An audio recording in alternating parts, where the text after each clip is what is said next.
விட்டானே, ஒரு குணசாரி இப்படி பார்த்து குணம் இல்லாத சொல்லி போட்டானே, அதுக்காக நினைச்சுவாரு இந்த இன்னைக்கு கிளம்பிட்டா அப்படின்னு செய்வாரு.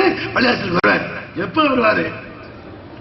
நபிகள் நாயகம் ஸல்லல்லாஹு அலைஹி வஸல்லம் சொன்னார்களே, ஜும்மாவுக்கு நீங்கள் இமாம் மிம்பரில் ஏறுவதற்கு முந்தி வந்துடணும்.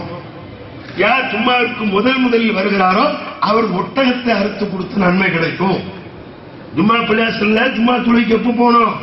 இமாம் அதை யாருமே வராம இருக்கும்போது நீங்க முதல்ல போயிட்டா ஒரு ஒட்டகத்தை நீங்களா அறுத்து தர்மம் செய்த நன்மை உங்களுக்கு கிடைக்கும். நபிகள் நாயகம் ஸல்லல்லாஹு அலைஹி வஸல்லம் யார் இரண்டாவது வர்றாரோ அவருக்கு மாட்டு அறுத்து கொடுத்த நன்மை கிடைக்கும். யார் மூணாவது வர்றாரோ அவருக்கு ஆள் எடுத்து கொடுத்த நன்மை கிடைக்கும். யார் நாலாவது வர்றாரோ அவருக்கு கோழி எடுத்து கொடுத்த நன்மை கிடைக்கும். யார் அஞ்சாவது வர்றாரோ அவருக்கு முட்டை எடுத்து கொடுத்த நன்மை கிடைக்கும். இது ரசூல் ஸல்லல்லாஹு அலைஹி வஸல்லம் இவனுக்கு மறுமையில நன்மை கிடைப்பதற்குண்டான வாய்ப்பு ஜும்மாவில் இலகுவா ஒரு மணி நேரத்துக்கு முந்தி ஒரு அரை மணி நேரத்துக்கு முந்தி போய் உட்கார்ந்தா கிடைக்கும் சொன்ன சிறப்பு.